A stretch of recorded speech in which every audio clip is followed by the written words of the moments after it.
제70칙 백장의 목구멍과 입술을 닫다. 살아있는 한 구절은 말이지만 말 이전의 소식을 전하네. 누가 여기에서 논의는 자일까? 흰 말이 갈대꽃밭을 걷는다.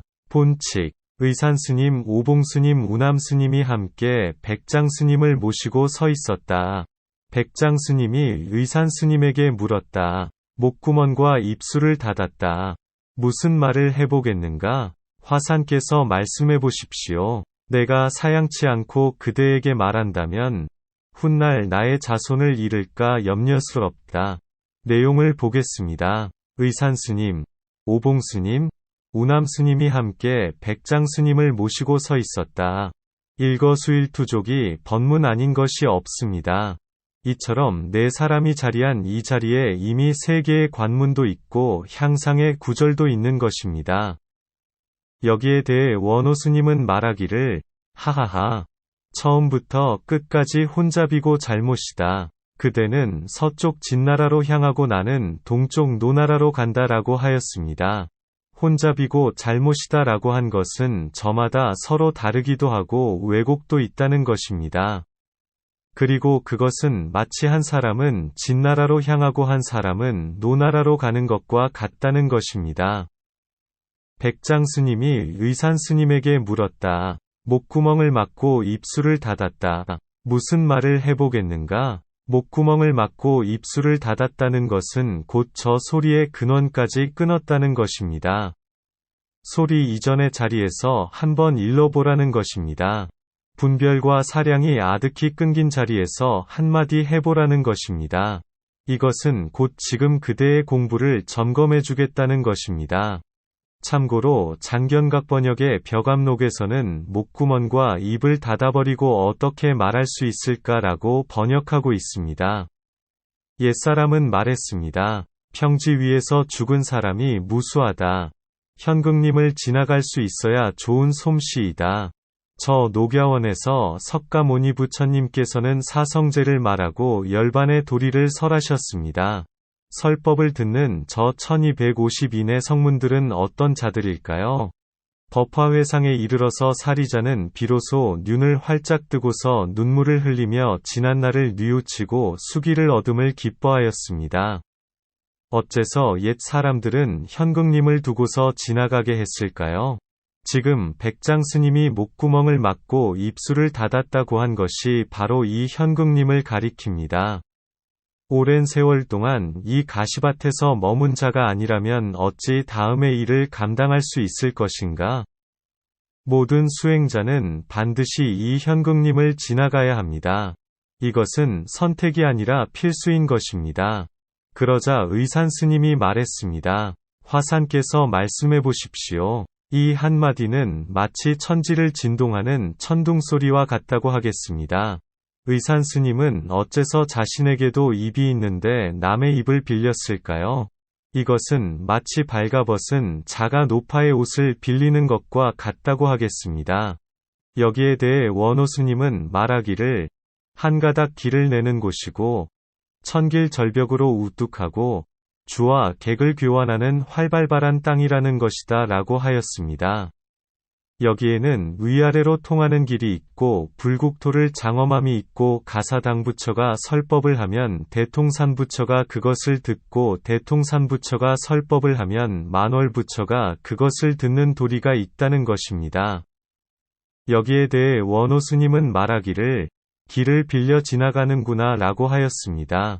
참고로 여기에 대해 장견각 번역의 벽암록에서는 상대방이 할 말을 가로챘군이라고 하였습니다.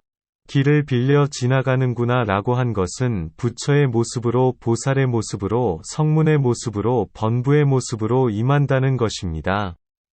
그러자 백장스님이 그 말을 따라서 말했습니다. 내가 사양치 않고 그대에게 말한다면 훗날 나의 자손을 잃을까 염려스럽다. 이것은 말하지 않겠다는 것이 아닙니다. 그렇지만 먼저 이 사실을 기억하라는 것입니다. 나는 불보살의 가르침이나 삼승의 도리에 비추어 충분히 말해줄 수는 있다는 것입니다. 그렇지만 설령 내 말을 따라서 이해했다고 해도 그것이 나와는 아무런 상관이 없다는 것을 알아야 한다는 것입니다. 그저 말을 가지고 물어서는 거짓과 짝하게 될 거라는 것입니다. 여기에 대해 원호 스님은 말하기를 노파심이 간절하다.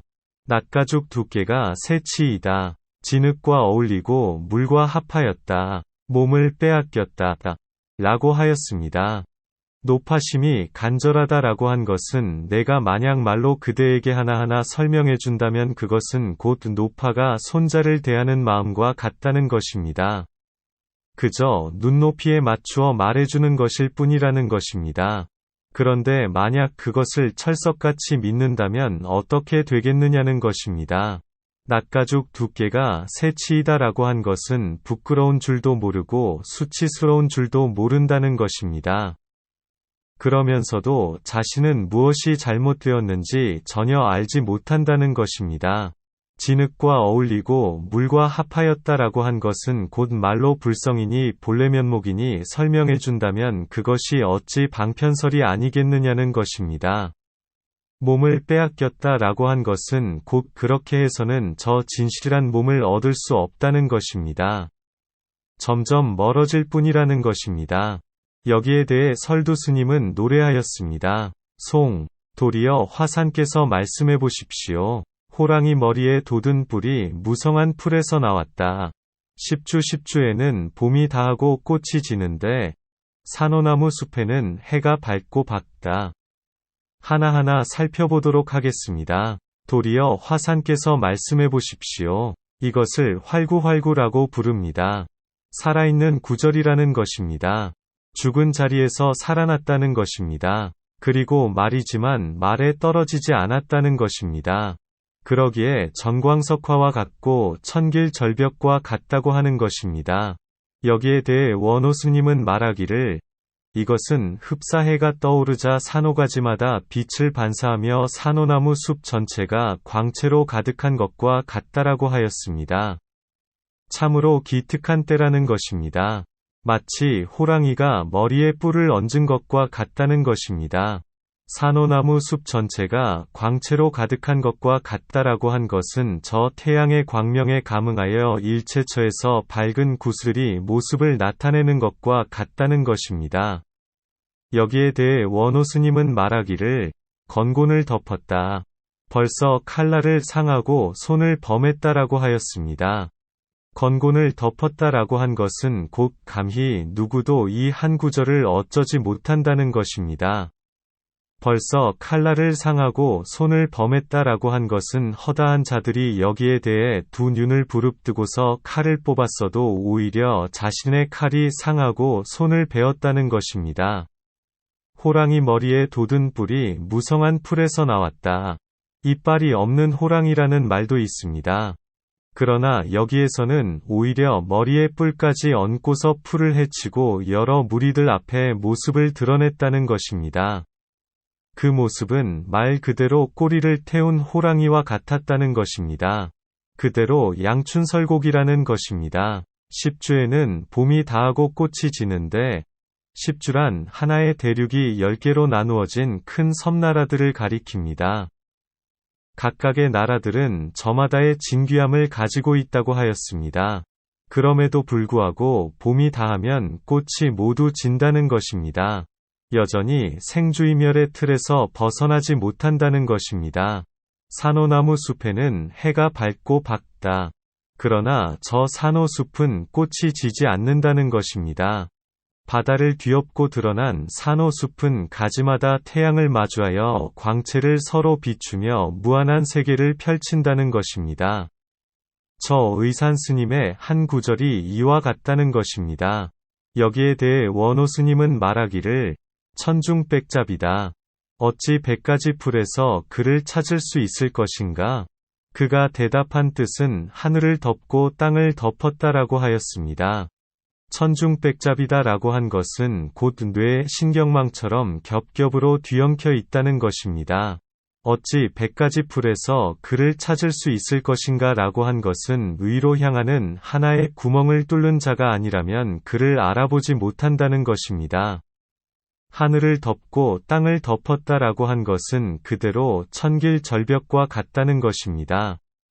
어찌 저 수미산을 5개 포갠들 이와 같을 것인가?